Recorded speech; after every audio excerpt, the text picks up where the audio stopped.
Ginger and I stayed in Keystone, Colorado at the Three Peaks Lodge. Since it was off-season, we got a great price for our room. Most of the rooms around Keystone and Dillon were occupied by workers providing repairs to the local lodges for the upcoming season. With all the construction going on, Ginger and I paid regular room rates for a family suite. This became our base camp to numerous destinations. Destinations such as Weston Pass, Peru Creek, Webster Pass, and Independence Pass. We also explored two great ghost towns of Independence and Ashcroft. Both are in the process of becoming restored museums. The Continental Divide at Independence Pass offers beautiful alpine lakes, views, and animals.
The Pennsylvania mine had its biggest production year in 1893 when it shipped 7,000 tons of ore.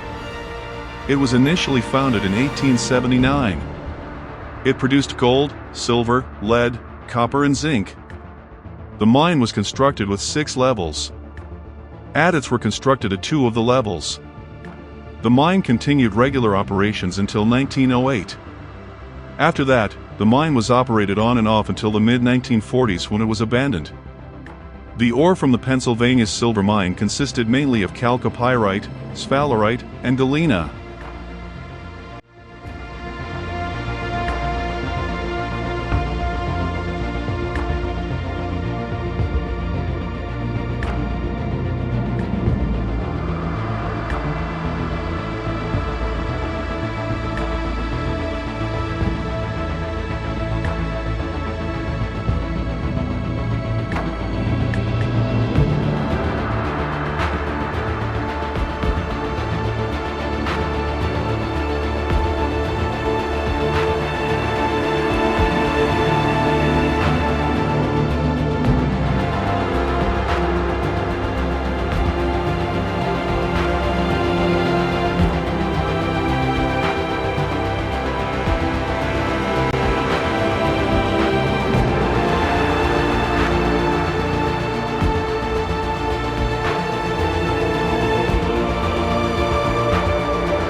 The town of Twin Lakes contained many mid to late 1800s architectural exhibits. Unfortunately for Ginger and I, this was not part of our planned adventure. We were looking forward to exploring the two well-established and historical ghost towns of Ashcroft and Independence. We would have loved to tour the historic village in Twin Lakes, but time was not on our side. We stopped only to grab a few photos and move on.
Independence Ghost Town. Originally settled in 1879 as Belden Tent Camp, it was renamed to Independence later that year when miners nearby struck it rich on Independence Day. At its peak of around 1,500 people, Independence was a bustling community with over 40 businesses, 3 post offices, 4 grocery stores, boarding houses, 3 saloons. There was even a newspaper printed, the Independence Miner. Between 1881 and 1882, over $190,000 worth of gold was produced.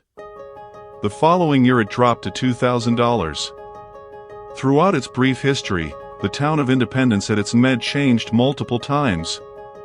Independence was also known as Chipeta, Farwell, Hunter's Pass, Mammoth City, Mount Hope, and Sparkill. It has been a ghost town since at least 1912. The remaining structures, all log cabins of various sizes, are now on land partially in White River National Forest. It is one of the few abandoned mining towns where any buildings are left. In the late 20th century they were restored. Independence is still being restored today.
situated 10 miles south of Aspen. The town of Ashcroft was originally known as Castle Fork City, then Chloride until 1882. The original town was founded in 1880, when miners left in search of silver. After finding silver, the word got out and Castle Fork City was started. It was renamed to Ashcroft in 1882 and a year later had 13 saloons and 2,000 residents. The last resident, Jack Leahy, died in 1939, making Ashcroft a real ghost town. In 1975, Ashcroft made it onto the National Register of Historic Places.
The section house was built in 1882 to house the workers of the railroad who maintained the railway that traveled over Boreas Pass.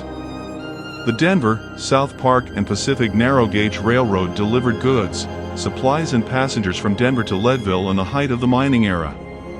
As the mining dwindled, the route was abandoned. The section house was abandoned as well. It quickly fell into disrepair. In 1993, the U.S. Forest Service and the Colorado Historic Society teamed up to restore this landmark. By 1996, the building was completely restored. The section house is now part of the Summit Hut Association and can be rented during the winter months as a ski cabin.